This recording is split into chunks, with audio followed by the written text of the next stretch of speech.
प्यारे विद्यार्थियों, आप सभी का हार्दिक स्वागत व अभिनंदन। मैं आशा और उम्मीद कर रहा हूं कि आप सभी स्वस्थ होंगे, मस्त होंगे, निरंतर अपनी तैयारी के अंदर व्यस्त होंगे।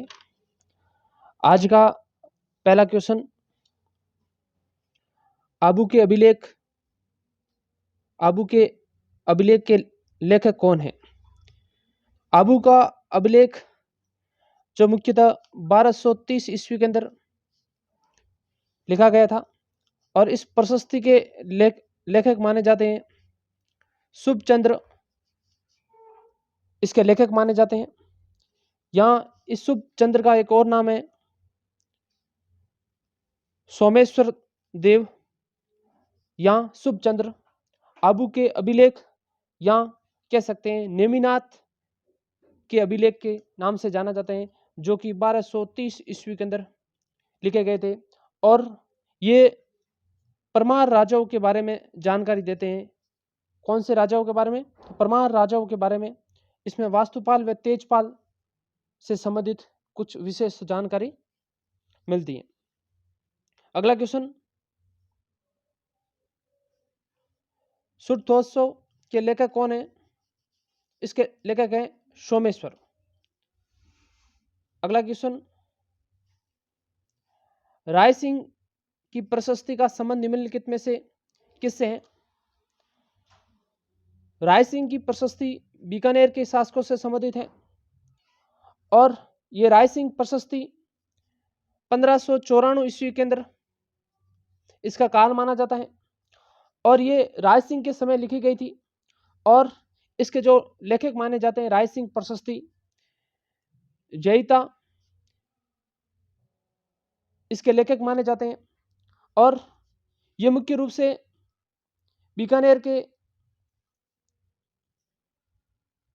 राठौड़ वंश से संबंधित है और इसके अंदर उस समय की भौगोलिक सांस्कृतिक स्थिति के बारे में जानकारी मिलती है। और इसके अंदर बीकानेर दुर्ग का निर्माण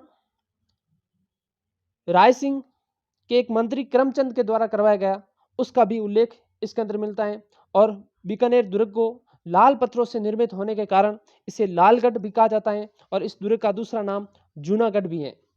तो राय सिंह प्रशस्ति जो बीकानेर से 1594 ईस्वी के अंदर मिली थी, इसका राइट आंसर हुआ 2 नंबर। तीसरा अगला क्वेश्चन है कि कौन सा अभिलेख मंडोर के प्रत्यारों के इतिहास की जानकारी देता है? तो मंडोर के शासकों के इतिहास के बारे में जानकारी घटियाला का अभिलेख देता है और ये घटियाला का अभिलेख 861 ईस्वी के अंदर समकालीन 861 ईस्वी का माना जाता है। और घटियाला अभिलेख गुर्जर प्रत्यार वंश के राजा ककुक के समय का है। गुर्जर प्रत्यार वंश ककुक के समय का है और इस अभिलेख के अंदर राजस्थान में सर्वप्रथम सती प्रथा के बारे में जानकारी मिलती है। और इस घटियाला अभिलेख जो मुख्यतः 4 भागों के अंदर विभक्त है। कितने भागों के अंदर इसके कितने खंड है? तो घटियाला अभिलेख मुख्य रूप से 4 खंडों में विभक्त है और इस घटियाला अभिलेख संस्कृत भाषा व प्राकृत भाषा इन दोनों भाषाओं में लिखा गया था। और घटियाला अभिलेख के अंदर मग जाति ब्राह्मणों का भी उल्लेख मिलता है। और इस घटियाला अभिलेख के लेखक की बात करें, इसका लेखक है कृष्णेश्वर। कौन है? कृष्णेश्वर इस घटियाला अभिलेख का लेखक माना जाता है। अगला क्वेश्चन, घटियाला शिलालेख किस भाषा में लिखा गया? तो घटियाला शिलालेख संस्कृत भाषा और प्राकृत भाषा इन दोनों के अंदर लिखा गया। 861 ईस्वी का माना जाता है और ये जोधपुर से प्राप्त होता है और ये प्रत्यार राजवंशों के बारे में जानकारी देता है। और ये प्रत्यार राजा ककुक के समय ये लिखा गया था और इसके लेखक कौन माने जाते हैं? कृष्णेश्वर इसके लेखक माने जाते हैं। और इसमें 4 भागों के अंदर ये विभक्त था और इसके अंदर मग जाति ब्राह्मणों का उल्लेख भी मिलता है। और सती प्रथा के बारे में राजस्थान में सर्वप्रथम जानकारी देने वाला यदि कोई शिलालेख है तो वह घटियाला शिलालेख माना जाता है। अगला क्वेश्चन, अभिलेख जो प्रत्यार शासक ककुक की आबिरों पर विजय का दावा करता है, तो ये घटियाला अभिलेख ही दावा करता है, क्योंकि घटियाला अभिलेख प्रत्यार राजा ककुक के समय का माना जाता है। और बिजोलिया शिलालेख जो 1170 ईस्वी के अंदर लिखा गया, संस्कृत भाषा के अंदर लिखा गया, ब्राह्मणी लिपि के अंदर लिखा गया और चौहान वंश के राजा सोमेश्वर के समय का माना जाता है। और इसके अंदर जो राजस्थान के अंदर महत्वपूर्ण स्थान जिसके प्राचीन नाम इसके अंदर मिलते हैं और विग्रहराज चतुर्थ ने दिल्ली को अपनी राजधानी बनाया, इसका भी उल्लेख बिजोलिया शिलालेख के अंदर मिलता है। और बिजोलिया शिलालेख भीलवाड़ा जिले से प्राप्त हुआ था। और इसके लेखक कौन थे? बिजोलिया शिलालेख किसने लिखा? तो गुणभद्र के द्वारा लिखा गया था। अगला क्वेश्चन, घटियाला शिलालेख निम्नलिखित में से किस वंश की जानकारी प्राप्त होती है? तो घटियाला शिलालेख से हमें मंडोर के प्रत्यार राजवंश की जानकारी प्राप्त होती है। एक इस घटियाला अभिलेख में लिखा है कि नागभट्ट प्रथम यानी प्रत्यार राजा नागभट्ट प्रथम ने अपनी राजधानी मंडोर से मेड़ता स्थानांतरण किया, इसके बारे में भी जानकारी मिलती है घटियाला अभिलेख के अंदर। अगला क्वेश्चन, घटियाला अभिलेख से संबंधित कथनों में से असत्य है। पहला, अभिलेख में प्रत्याहार शासक हरिश्चंद्र व उसके वंशजों का विवरण है, बिल्कुल है। अभिलेख में नागभट्ट प्रथम की राजधानी को मंडोर में स्थानांतरण करने का विवरण है, मंडोर में नहीं मेड़ता के अंदर स्थानांतरण करने का वर्णन मिलता है, क्योंकि मंडोर से मेड़ता राजधानी स्थानांतरण किया था किसने? नागभट्ट प्रथम, जो कि प्रत्यार राजवंश के राजा थे।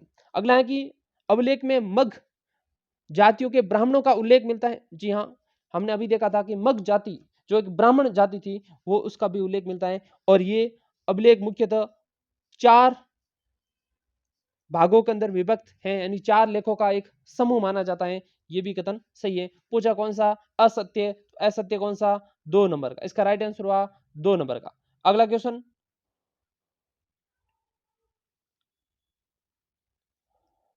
बड़वा कोटा में कितने मोखरी युप अभिलेख प्राप्त हुए? तो बड़वा कोटा के अंदर 3 मोखरी युप अभिलेख प्राप्त हुए। अगला क्वेश्चन, उस अभिलेख को चिन्हित कीजिए जो प्राचीन राजस्थान में वैष्णव संप्रदाय की उपस्थिति के साक्ष्य देता है। तो ये बरनाला का अभिलेख है जो कि जयपुर से प्राप्त हुआ है। जयपुर व दौसा की सीमा से पर स्थित है, वहां से यह प्राप्त हुआ, जो वैष्णव संप्रदाय के बारे में उपस्थिति के साक्ष्य देता है, जो कि 278 ईस्वी का माना जाता है। अगला क्वेश्चन, कोमलगढ़ प्रशस्ति के रचयिता हैं। तो कोमलगढ़ प्रशस्ति के रचयिता कवि महेश है और यह मुख्यतः 1460 ईस्वी के अंदर लिखी गई थी और यह संस्कृत भाषा के अंदर लिखी गई थी। भाषा कौन सी? संस्कृत। लिपि कौन सी? देवनागरिक लिपि के अंदर लिखी गई। भाषा संस्कृत, देवनागरिक लिपि में लिखी गई थी। और इसके अंदर मेवाड़ की यानी कि उस समय की मेवाड़ की 1460 ईस्वी के अंदर मेवाड़ की उस समय की भौगोलिक स्थिति, सामाजिक स्थिति, धार्मिक स्थिति, सांस्कृतिक स्थिति के बारे में जानकारी प्राप्त होती है। और गुल राजवंश के राजाओं के बारे में जो उपलब्धियों के बारे में जानकारी प्राप्त होती है, उनकी उपाधियों के बारे में जानकारी प्राप्त होती है, वो कौन सा अभिलेख है? कोमलगढ़ प्रशस्ति के अंदर ये जानकारी प्राप्त होती है। और इसके लेखक कवि महेश भट्ट माने जाते हैं, जो कि संस्कृत भाषा के अंदर लिखा। और लिपि पूछे तो देवनागरिक लिपि, और कब लिखा गया? तो 1460 ईस्वी के अंदर लिखा गया था। अगला क्वेश्चन, निम्नलिखित में से एक लिंग शिलालेख जो 1488 ईस्वी में उसका लेखक है। तो एक लिंग शिलालेख जो 1488 ईस्वी के अंदर लिखा गया था और इसका लेखक है महेश्वर। कौन है? महेश्वर इसके लेखक माने जाते हैं। अगला क्वेश्चन, कहीं पर बदली लिखा हुआ है, कहीं पर बड़ली है, ये एक ही है। ये शिलालेख जो अशोक के काल से पूर्व का माना जाता है, कहाँ स्थित है? यह मुख्यतः अजमेर जिले में था। पूर्व में अजमेर जिले में था, वर्तमान के अंदर केकड़ी जिले के अंदर है। कौन सा? ये बड़ली का शिलालेख। ये राजस्थान का सबसे प्राचीन शिलालेख माना जाता है, जो कि 483 ईस्वी का माना जाता है, यानी कि 483 ईसा पूर्व का माना जाता है, जो कि केकड़ी जिले के अंदर, वर्तमान के अंदर, उससे पूर्व अजमेर जिले के अंदर था। और यहां से मुख्यतः एक मंदिर है बिलोत माता का मंदिर, उसके पास से यह प्राप्त होता है। कौन सा? बड़ली का शिलालेख, जो कि 1443 ईसा पूर्व का है, जो कि वर्तमान में केकड़ी जिले के अंदर स्थित है। और इसके अंदर लिपि पूछे तो इसकी ब्राह्मणी लिपि है। कौन सी लिपि है? तो ब्राह्मणी लिपि के अंदर बिलोत माता मंदिर के पास से यह अभिलेख प्राप्त होता है और राजस्थान का सबसे प्राचीन शिलालेख माना जाता है। कौन सा? बड़ली का शिलालेख, जो कि 443 ईसा पूर्व के अंदर लिखा गया था। तो इसका राइट आंसर हुआ 1 नंबर। अगला क्वेश्चन,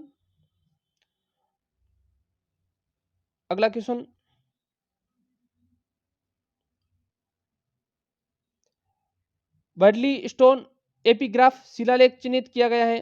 यह मुख्य रूप से ब्राह्मणी पांडुलिपि यानी इस ब्राह्मणी लिपि के अंदर लिखा गया है, जो कि वर्तमान में केकड़ी जिले के अंदर है। अगला क्वेश्चन, निम्नलिखित में से कौन सा प्रतिहारों का इतिहास बताता है, यानी प्रतिहारों का इतिहास कौन सा अभिलेख बताता है? तो ये मंडोर शिलालेख बताता है, जो कि प्रतिहार राजा थे, शासक, उनका नाम था बाहुक के काल का माना जाता। कौन सा? ये मंडोर का शिलालेख, जो कि प्रतिहार राजवंश के बारे में ये जानकारी बताता है। कौन सा? मंडोर का शिलालेख, जो कि 837 ईस्वी का माना जाता है।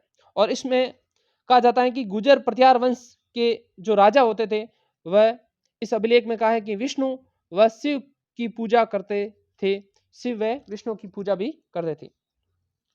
अगला क्वेश्चन, किस अभिलेख में प्रतिहारों को सौमित्र एवं लक्ष्मण से उद्भूति हुआ कहा गया है, यानी कि लक्ष्मण से अवतार माना है? तो ये ग्वालियर का अभिलेख, जो कि संस्कृत भाषा के अंदर लिखा गया। भाषा कौन सी? संस्कृत भाषा।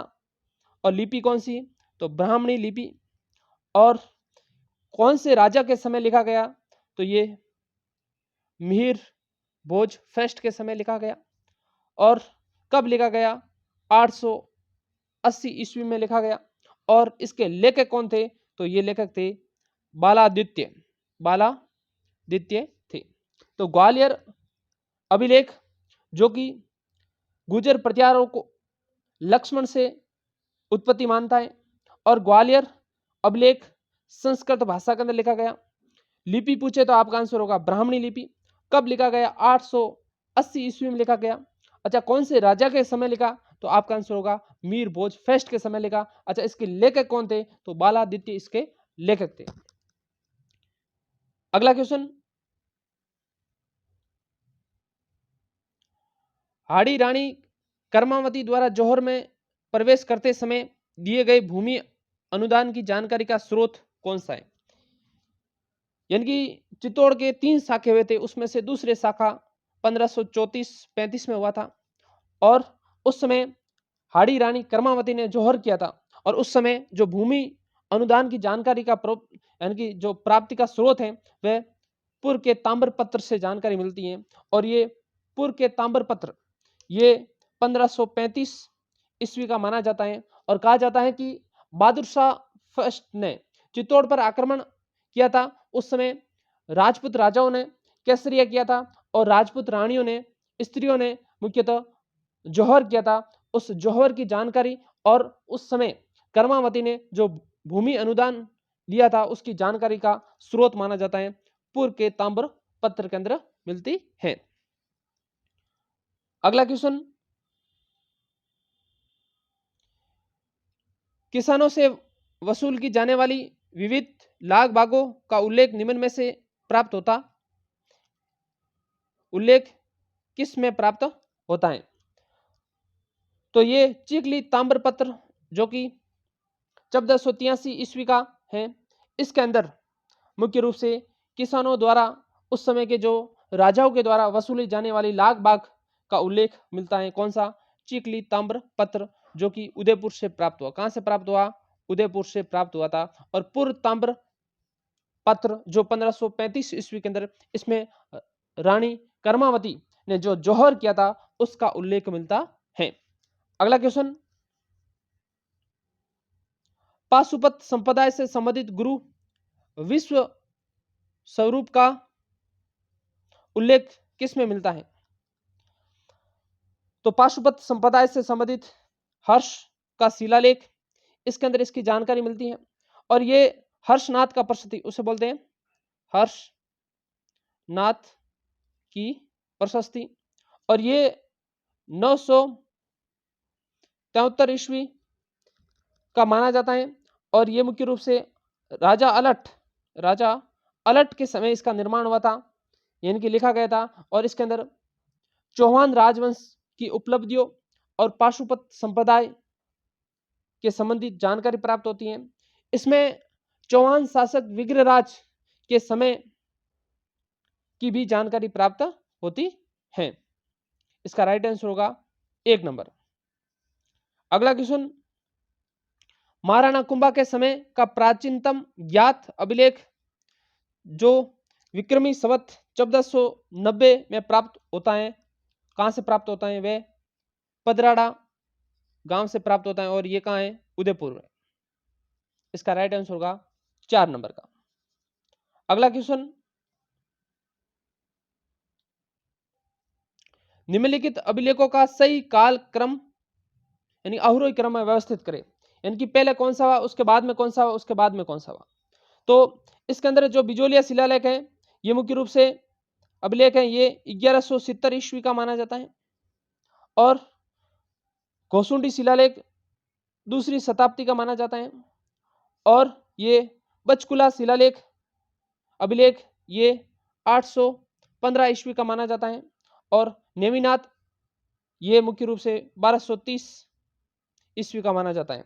तो इसके अंदर सबसे पहले आएगा 3 नंबर घोसुंडी शिलालेख। हमने कहा कि संस्कृत भाषा ब्राह्मणी लिपि, जिसके अंदर वैष्णव संप्रदाय के बारे में जानकारी प्राप्त होती है और जो कि चित्तौड़ से प्राप्त होता है। और इसको सर्वप्रथम घोसुंडी अभिलेख को डॉक्टर भंडारकर के द्वारा पढ़ा गया था। तो पहले आएगा 3 नंबर, और उसके बाद में आएगा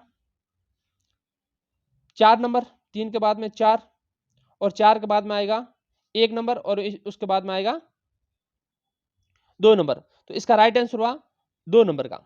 और बिजोलिया शिलालेख जो हमने देखा था कि 1170 ईस्वी के अंदर संस्कृत भाषा ब्राह्मणी लिपि, गुणभद्र इसके लेखक, और चौहान वंश के राजा सोमेश्वर के समय ये लिखा गया था, और जो कि भीलवाड़ा से प्राप्त होता है। और नेमिनाथ का अभिलेख के दो या अबू का अभिलेख के दो जो 1230 ईस्वी के अंदर लिखा गया था। और इसके अंदर जो प्रत्यार राजा है उसके बारे में जानकारी प्राप्त होती है। अगला क्वेश्चन, रशिया की सत्री अभिलेख का नाम उत्कीर्ण है, तो यह है,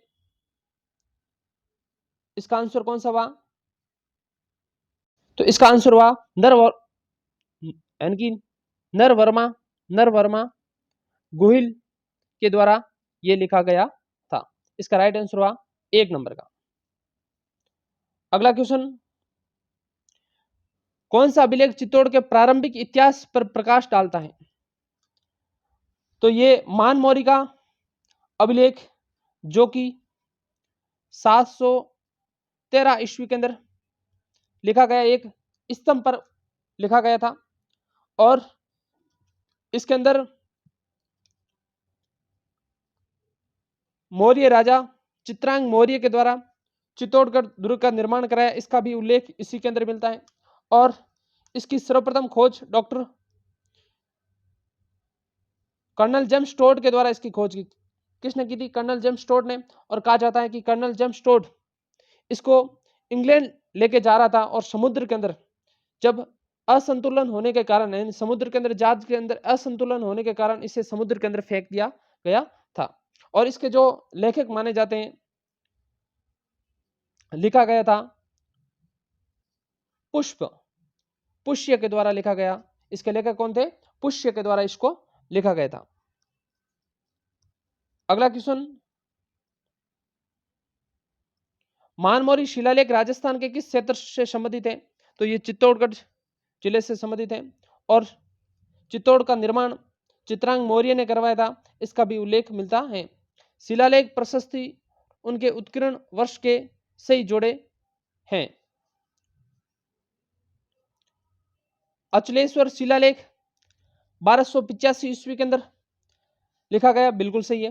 बिजोलिया शिलालेख 1170 ईस्वी में लिखा गया, बिल्कुल सही है।